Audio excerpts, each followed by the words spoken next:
प्रभाग क्रमांक 7च्या जयभीमनगर मखदूमनगर प्रभागातील सर्व सुजाण मतदार बंधू आणि भगिनींना मी आभार मानतो की त्यांनी आम्हाला भरघोस मतांनी विजयी केलेले. आमच्या चारी उमेदवारांना भरघोस मतांनी विजयी केल्याबद्दल त्यांचं खूप खूप आभार मानतो मी.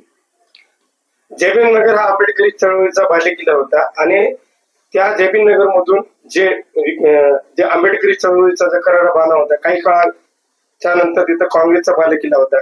असं मानण्यात येते की शिवाजीनगरच्या वाड्याला आपण सुरंग लावून काँग्रेसच्या सोबतीनं विजय मिळवला आणि पुन्हा एकदा आंबेडकरी चळवळीचा बाणा आहे असं स्पष्ट केलं. काय वाटतं? जयभीमनगर हा भाग सुरुवातीपासूनच आंबेडकरी चळवळीचा बालेकिल्ला राहिलेला आहे. असं कोणी सुरुंग कधी लावलेलं नाही. फक्त प्रभाग रचनेमध्ये तोडफोड करून त्याच्या आधी काही उमेदवार तिथून निवडून आले असतील, पण हा जयभीमनगर हा प्रभाग नेहमीच आंबेडकर चळवळीचा बालेकिल्ला राहिलेला आहे. वंचित बहुजन आघाडीचे तुम्ही विधानसभेला पराभव झाला, नंतर तुमच्यावर जनतेने पुन्हा एक बार विश्वास दाखवला आहे. आता नगरसेवक म्हणजे एक प्रकारे आमदारचा विकासाचे ब्लू प्रिंट तुम्ही कसं करणार? जयभीमनगर प्रभाग आमचा जो आहे आणि मखदूमनगर या प्रभागाचं आम्ही पहिल्यांदा ड्रेनेजचं मास्टर प्लॅन तयार करणार आहोत की इथे जे ड्रेनेज लाईन आहे ती मागील 40 वर्षापासून जुनी आहे. लोकसंख्या आता खूप वाढलेली आहे. तर ड्रेनेज लाईनला मोठे पाईप्स टाकून आणि ड्रेनेज लाईनचं पहिल्यांदा आम्ही काम करणार आहोत. त्याचबरोबर पाण्याची जी शुद्ध पाण्याची जी लाईन आहे ती ड्रेनेज लाईनच्या सोबत नसून त्याच्या बाजूला दुसरीकडून आम्ही करायच्या हातात काम घेणार आहोत आणि शुद्ध पाणी हे जनतेला मिळालेलं पाहिजे.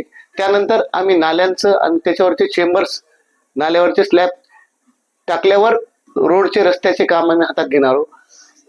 हाच परिसर जयभीमनगर प्रभाग क्रमांक 7 मखदूमनगर हा आपल्याला येत्या काही काळात वर्ष-2 वर्षात खूप यामध्ये फरक आपल्याला जाणवेल. तुम्ही इंजिनियर आहात, युवा आहात आणि जयभीमनगर मखदूमनगर या प्रभागातील बेरोजगारासाठी, युवकासाठी आपण आणि जयभीमनगर म्हणलं तर विकासापासून कोसो दूर होते मखदूमनगर आणि अप्पर कॉस्ट एसटी कॉस्ट असल्यामुळे म्हणजे विकासाचा निधी तिकडे येत नव्हता. आता तुम्ही युवा वर्गासाठी व तिथल्या जनतेसाठी कसा रोड मॅप करणार? डॉक्टर बाबासाहेब आंबेडकरांनी संविधानामध्येच आम्हाला दलित वस्ती अंतर्गत जो अण्णाभाऊ साठे विकास निधी आहे तो दरवर्षी या प्रभागाला मिळत असतो. पण इथले प्रस्थापित जे ठेकेदार आहेत, जे कॉन्ट्रॅक्टर लिडरशिप आहे, हे लोक आतापर्यंत या निधीचा चुकीचा वापर केलेला आहे. जसं बघा, महात्मा फुले तो विजयनगरचा सीसी रोड हा दलित वस्तीच्या पैशातून केलेला आहे. हा चुकीचा ज्यावेळेस केला होता तेव्हा आम्ही वंचित बहुजन आघाडीच्या वतीनं या म्हणजे नारळ या ज्या दिवशी फोडलं त्या दिवशी आम्ही अशोक चव्हाणला काळे झेंडे दाखवून निदर्शने 4 वर्षापूर्वी आम्ही केलेले आहेत. आमचा जो दलित वस्तीचा निधी आहे, आमच्याच रस्त्या, नाल्या, पाणी या आमच्या जीवनावश्यक वस्तू ज्या आहेत, जे आमच्या गरजा आहेत प्रभागातल्या, त्याच लोकांसाठी यूज केल्या जाईल. असे बरेचसे निधी आहेत. नगर विकासचा निधी असतो, समाज कल्याणचा निधी असतो, प्रत्येक डिपार्टमेंटचा महानगरपालिकेचा असतो.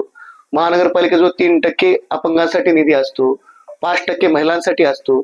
या सर्व निधीवर आम्ही काम करून येथील जो बेरोजगार आहे, जो उच्च शिक्षित तरुण आहे, जो की आज MPSC UPSC च्या एक्झामच होत नाहीत, कुठल्याच प्रकारे शासन नोकरी भरती करत नाही, त्यासाठी आम्ही स्वयंरोजगारच्या माध्यमातून काही महानगरपालिकेतर्फे त्यांना छोटे मोठे लोन देता येतील का ते पण आम्ही बघणार आहोत आणि त्या लोनच्या माध्यमातून आम्ही युवकांना रोजगार निर्मितीसाठी संधी देणार आहोत.